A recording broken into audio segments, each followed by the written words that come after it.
Oh my God, I'm scared to walk out there. He shot his dad. He shot his dad. Tonight, we're learning more about the investigation into the death of an Estill County man. Police say his father shot him. Hear the 911 calls from neighbors who stepped in to help. Guy in a purple shirt. That's all I know. He was wearing a mask. He had a gun. He took my son with him, but he let him out. We're hearing more about a bizarre series of events involving an FBI fugitive wanted out of the state of Missouri, but captured in Kentucky. Little snow shower action across parts of the area later tonight, but it's all eyes on a developing winter storm that may take aim at the Bluegrass State this weekend. Tracking, alerting, protecting. This is WKYT News at 5:30.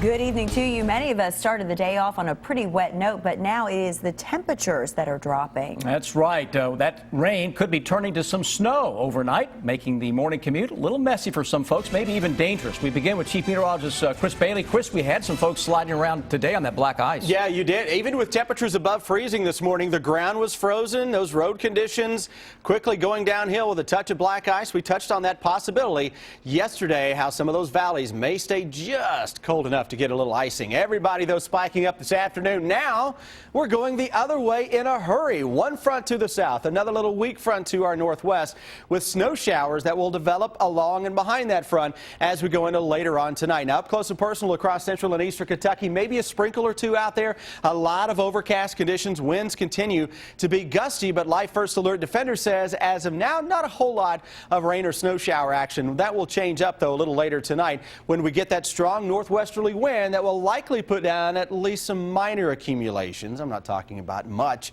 into the eastern half of the state. A little chance of that into parts of the Bluegrass Country and I-75 corridor as well. But as we found out on several occasions over the past couple of weeks, it just takes a little bit to cause some slick travel. That is something we're going to watch closely first thing tomorrow morning. Guys, that may just be the appetizer. I've got a lot of winter weather on the way in your 7-day forecast, including the possibility of a Super Bowl Sunday winter storm. I'll break down that thread in greater detail when I come back in less than 15 minutes.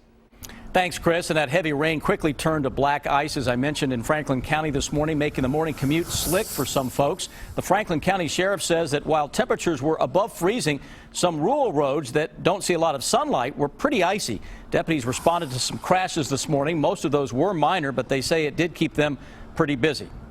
Today was very much a surprise. We didn't expect it, wasn't looking for it because the air temperature was so warm.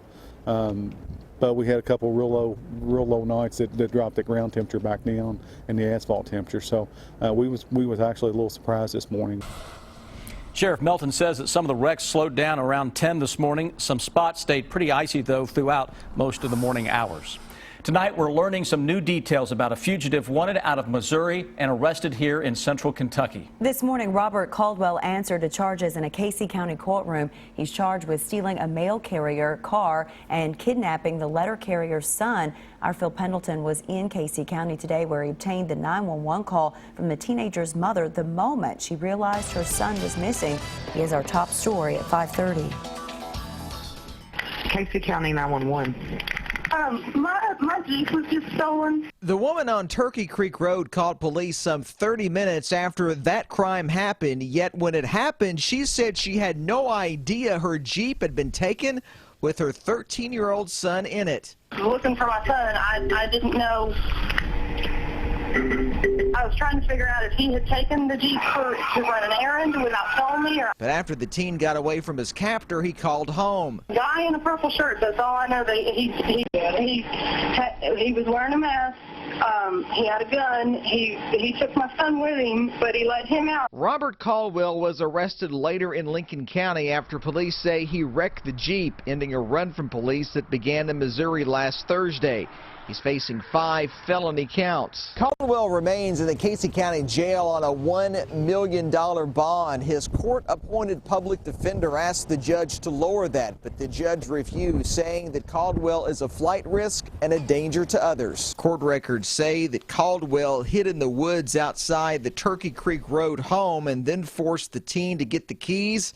then to get in the car with him. He said he had a gun and he didn't dare argue with him, so he just got in. Okay. But Caldwell later let the teen go about 7 miles down the road. He went to a grocery store where he called for help. Police say after he dropped off the teen, he wrecked into 2 state police detective cruisers before eluding authorities.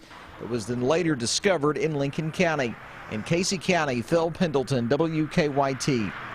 Caldwell faces a federal charge of taking a vehicle by force that's based on a warrant by the U.S. District Court in western Missouri.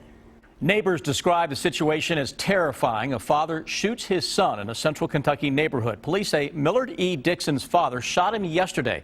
And tonight we're learning more about the moments that led up to that shooting and how neighbors were forced to step in and try to help. Jordan Valines has been listening to the 911 calls from neighbors and has the latest on the investigation. When concerned neighbors first made this 911 call, I have an emergency. it was still unclear who had shot whom inside this Estill County home. He's in there. I mean, he's going to beat this old man and this girl to death. He's hit his son. He's hit her. She's in there screaming, squalling. He's hurt her. And why the fight between the father and son broke out to begin with. Where did he shoot him at? Where did he shoot him at? Where did he shoot I him don't at? know, in the chest or the stomach or something, but it's 115 Sugar Hollow. I have to get off here, man. Can you please hurry? Neighbors believe that the father of Millard, Eddie Dixon, shot his son in order to protect himself. They say Eddie had been drinking and was beginning to act violently towards his father. And nobody has hit him back. He is drunk and he is going off. And he is very violent. He's had EPOs. The fighting between this family soon turned fatal when police say Eddie's father fired a shot at his son. Jordan Valines, WKYT. At this time, Eddie Dixon's father is not facing any charges.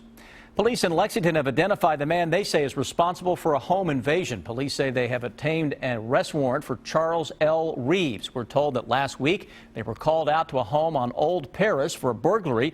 The victims told police a man forced his way into the home and held one of the victims at gunpoint and then restrained her.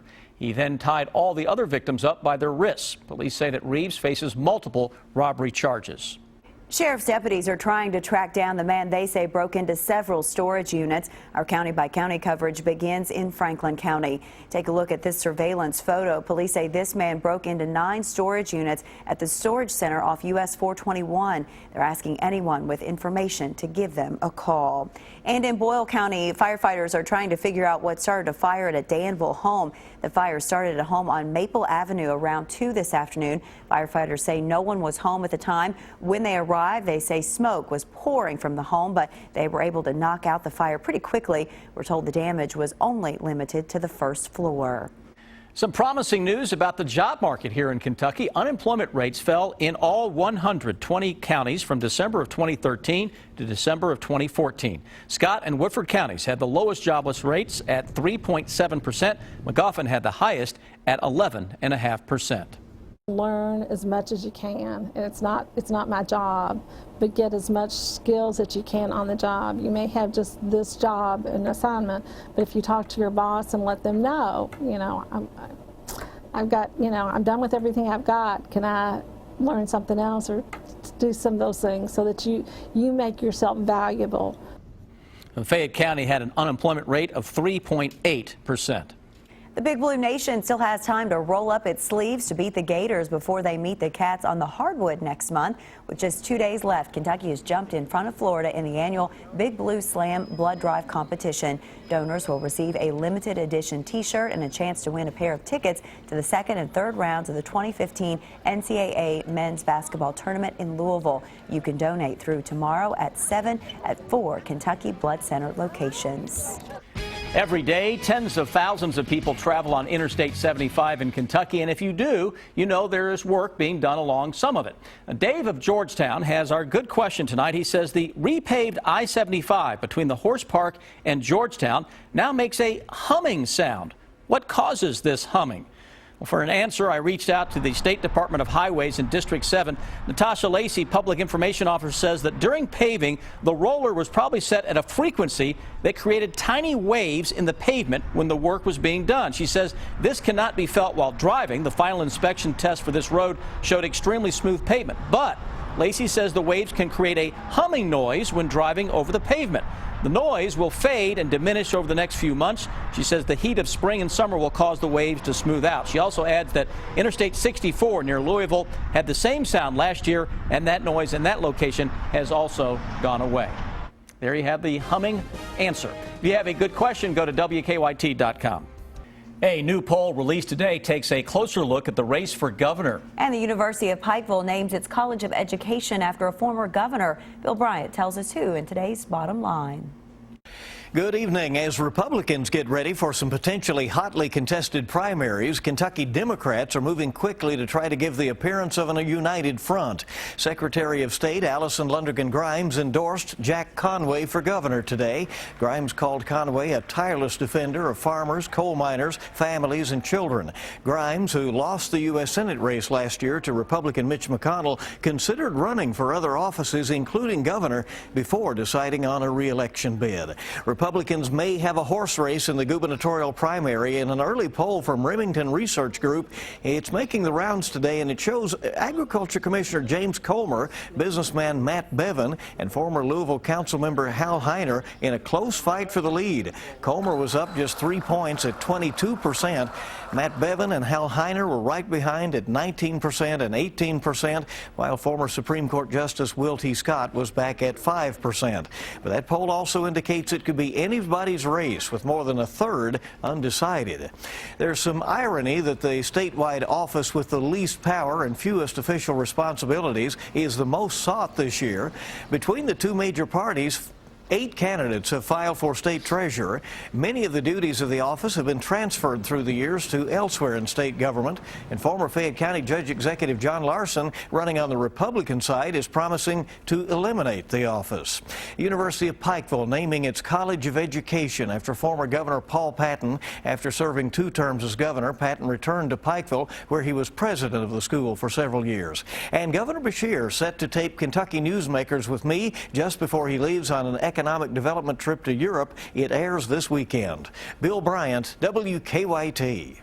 A popular Lexington restaurant has closed its doors. Our partners at the Herald Leader are reporting the Great Harvest Bread Company has closed. Last week, signs were posted on the front doors of both locations in Lexington saying the company hopes to return to Lexington soon. The only other location in Kentucky is located in Owensboro.